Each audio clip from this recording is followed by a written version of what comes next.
నేనే లేకపోతే అంటూ మళ్లీ మొదలెట్టిన ట్రంప్ 26వసారి భారత్ పాకిస్తాన్ల మధ్య జరగాల్సిన భయంకర అణుయుద్ధం తన వల్లే నిలిచిపోయిందని చెప్పుకొచ్చారు. ఆ చెప్పుకోవడం కూడా ఏ మాత్రం విసుగు లేకుండా పాడిందే పాట రానట్లుగా చెబుతూ ఉంటారు. సరిగ్గా ఈ సమయంలోనే కలిసి వచ్చిన అదృష్టంలా థాయిలాండ్, కంబోడియాల మధ్య 100 ఏళ్లుగా నలుగుతున్న ఓ వివాదం ఘర్షణలకు దారితీసింది. అది కాస్త మరింత పెచ్చురిల్లడంతో రాకెట్ లాంచర్లు, వార్ జెట్లతో దాడులు చేసుకుంటూ యుద్ధం అంచుల వరకు వెళ్ళింది. ఇంకేముంది, నోబెల్ లారిటేట్ గా పేరొందిన డొనాల్డ్ ట్రంప్ సోషల్ మీడియా ద్వారా ప్రత్యక్షమయ్యారు. ప్రస్తుతం స్కాట్లాండ్ పర్యటనలో ఉన్న ట్రంప్ కంబోడియా ప్రధానమంత్రి హూన్ మానెట్, థాయిలాండ్ తాత్కాలిక ప్రధానమంత్రి పుమ్తామ్ వెచావాచైర్లతో విడివిడిగా మాట్లాడినట్లుగా ట్రూత్ సోషల్ పోస్ట్ లో తెలిపారు. కాల్పులు కొనసాగిస్తే అమెరికాతో వాణిజ్య ఒప్పందాలను రద్దు చేస్తామని ఆయన ఇరు దేశాలను హెచ్చరించారు కూడా. ఆ తర్వాత ఆ రెండు దేశాల మధ్య జరుగుతున్న సరిహద్దు ఘర్షణలపై అమెరికా అధ్యక్షుడు డొనాల్డ్ ట్రంప్ కీలక వ్యాఖ్యలు చేశారు. ఆ రెండు గొప్ప దేశాల గొప్ప నాయకులు కాల్పుల విరమణపై చర్చలు జరపడానికి అంగీకరించారని ట్రంప్ ప్రకటించారు. మలేషియా మధ్యవర్తిగా సమస్యను చర్చల ద్వారా పరిష్కరించుకోవాలని ట్రంప్ కోరారు. లేదంటే అమెరికాతో వాణిజ్యం విషయంలో ఇబ్బందులు తప్పవని హెచ్చరించారు.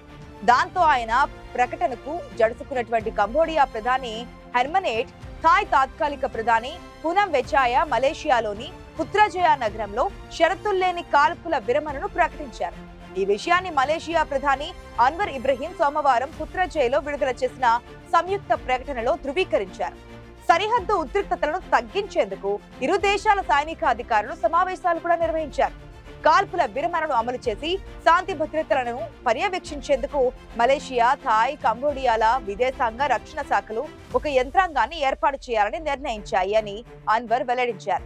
చర్చల అనంతరం జరిగిన విలేకరుల సమావేశాన్ని థాయ్, కంబోడియా నేతలు కరచాలనంతో ముగించారు. మలేషియా అఫైరింగ్ తో 2 గంటలకు పైగా జరిగిన ఈ చర్చలకు చైనా, అమెరికా రాయబారులు కూడా హాజరయ్యారు. దీంతో ట్రంప్ నుంచి మరొక కొత్త కథ మొదలైంది. ట్రంప్ దానిని తన ఖాతాలో వేసేసుకున్నారు.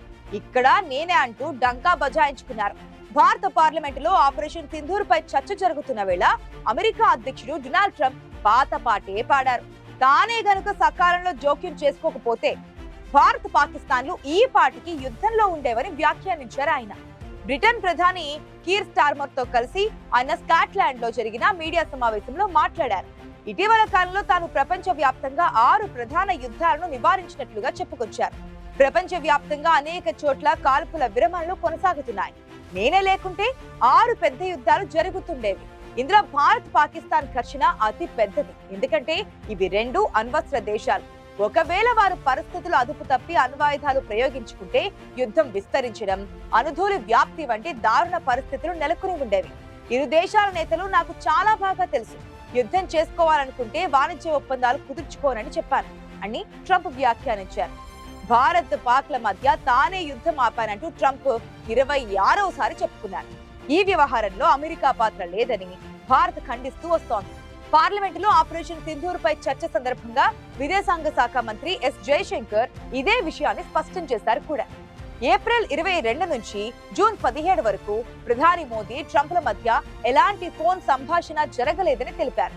అమెరికాలో ఇప్పటికే తన వ్యవహార శైలితో లాఫింగ్ స్టాక్ గా మారిన డొనాల్డ్ ట్రంప్ లో మార్పు వచ్చేలా కనిపించడం లేదు. అటు యుక్రెయిన్ తో శాంతి ఒప్పందానికి రష్యా ముందుకు రావాలని డెడ్ లైన్ల మీద డెడ్ లైన్లు విధిస్తున్నారు ట్రంప్. తాజాగా మరొక 10 రోజుల డెడ్ లైన్ ను ప్రకటించారు. పుతిన్ కు తాను కేవలం 10 రోజుల గడువు ఇచ్చారని, ఈలోగా యుక్రెయిన్ తో ఒప్పందానికి రాకుంటే ఆంక్షలు తప్పవని హెచ్చరించారు. ఇదే డొనాల్డ్ ట్రంప్ గతంలో రష్యాకు 50 రోజుల గడువు విధించారు.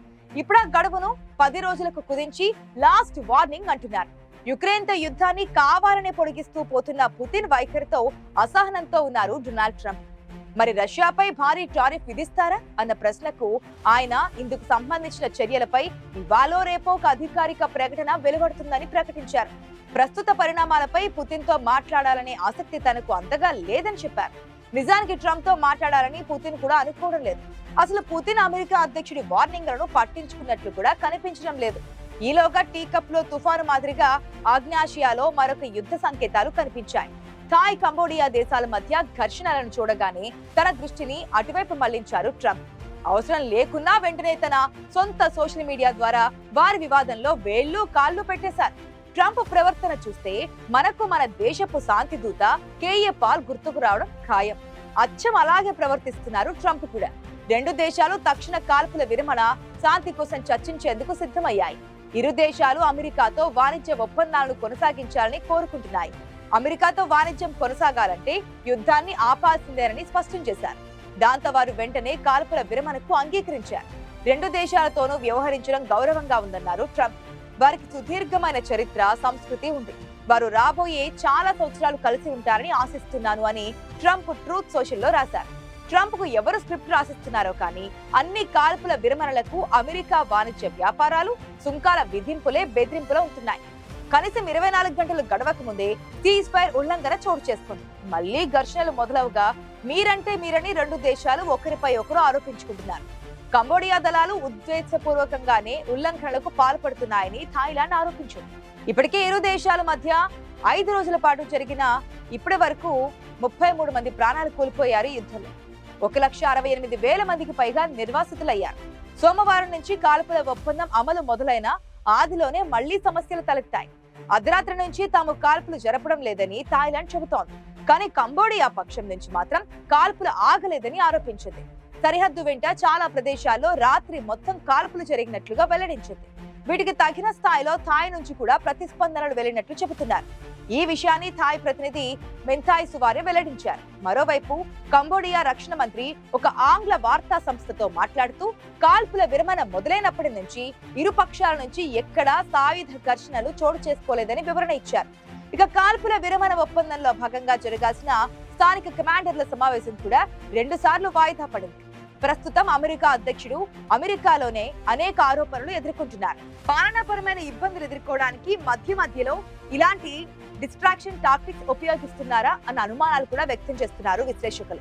ఎందుకంటే ఈ మధ్యలోనే ఎలన్ మస్క్ దూరం అవడం, ఎప్స్టీన్ ఫైల్స్ సెక్స్ కుంభకోణం, లోలిటా ఎక్స్ప్రెస్ ఉదంతం ముందుకొచ్చాయి. ఇప్పుడు కొత్తగా ఆయన సతీమణి విషయంలోనూ కొత్త విషయాలు వెలుగు చూస్తున్నాయి. ట్రంప్ జీవిత విశేషాలను రాస్తున్న మైఖేల్ ఒకప్పుడు మోడల్ గా ఉన్న ట్రంప్ భార్య మెలానియాను డొనాల్డ్ ట్రంప్ కు పరిచయం చేయడంలో జెఫ్రీ ఎప్స్టీన్ కీలక పాత్ర పోషించాడని వెల్లడించారు. డైలీ బేస్డ్ అనే పోడ్కాస్ట్ లో వోల్ఫ్ మాట్లాడుతూ 1998లో ట్రంప్ కు పరిచయం అయ్యే నాటికి మెలానియా ఎప్స్టీన్ సోషల్ సర్కిల్లో ఉందని వెల్లడించారు. ఐడి మోడల్స్ వ్యవస్థాపకుడు పౌలో జాంపోల్లి ద్వారానే ట్రంప్ ఆమెకు పరిచయం ఏర్పడిందని చెప్పారు. ఆమె అమెరికా రావడానికి కూడా పౌలోనే సాయం చేసినట్లు చెప్పారు. ఈ కుంభకోణం సూత్రధారి ఎప్స్టీన్ తో డొనాల్డ్ ట్రంప్ తిరిగిన వ్యవహారాలు మెల్లగా బయటకు వస్తున్న వేళ వోల్ఫ్ కామెంట్లు మరింత వేడిని పెంచాయి.